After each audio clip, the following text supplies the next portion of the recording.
The difficult route through which Iranian edible oil, petrol and other cheap goods reach the cities of Pakistan. We have been hearing since we are children that smuggling would stop and regular trade with Iran would begin. Either to stop it completely or make a policy so that it does not remain illegal. Be it smuggling or informal trade, the truth is that Iranian goods are being bought and sold in Pakistan at present, and the goods which were once limited only to the border area of Pakistan are now available at cheap prices in the markets of different cities of Pakistan. Whether it is a Sunday bazaar of the federal capital Islamabad, or Rawalpindi Nankari Bazaar, or Bajor Plaza, or Karachi Yusuf Goat, these goods are currently arriving in Pakistan from Iran on a wholesale basis. But before going into all these details, let's know what this story actually is. This story is actually about informal trade between the two countries. Iran and Pakistan need each other badly at this time.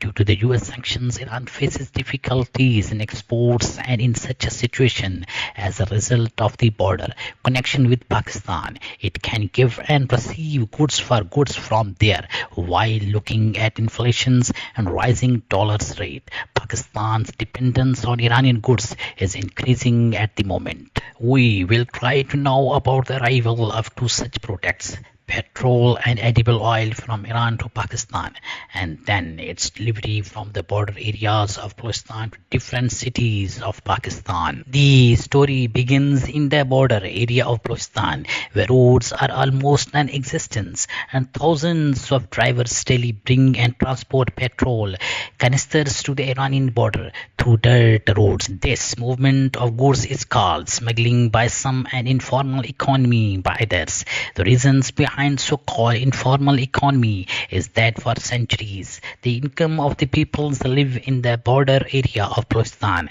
as dependent on the trade of Iranian goods. Mashghil can be reached by two routes, either via Dilbadin from Quetta or via Panjor after reaching Gwadar, and the one thing that both routes have in common is that the nearly 5 hours route to Mashghil is extremely rough and rugged. While traveling in the southern regions of Pakistan, it is often said that as long as there is a paved road, it means that Pakistan's law enforcement agencies have access to it, and if the road is dirt, it means either there are no authorities of Samchar, Baloch militants are there. On the same dirt road to Mashghil, there are 3 different smuggling routes through which, apart from petrol, peoples are also trafficked. On this route, local drivers take the vehicles from one corner to another every day with great skill. If you stray even little, instead following the track of gasoline smuggling,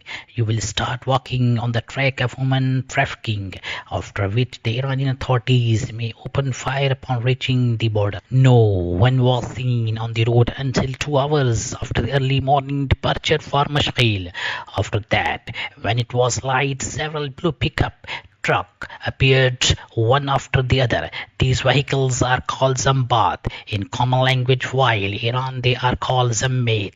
There was a time when we thought that no one would be seen all the way. This was a time when we were thinking that what would we do if the wheel of the car burst on this road. The economic condition of Mashghil is that if one day the Iranian border is closed, the local people will face starvation. Petrol and diesel delivery people are beaten for one day, and pressure increases to earn more money on the next day when the border opens.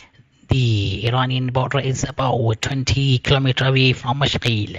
Through this border, petrol and diesel enter Pakistan in 3 ways. On the front line come the drivers carrying gasoline. These drivers are locals and pupils from the border areas, and there is no age limit, as at many places along the way, even younger boys driving some baths. On the second place comes the depot that collects as petrol, from where this oil is transported to different places, and then comes the tons of the petrol stations located in the border areas where this cheap oil is sold.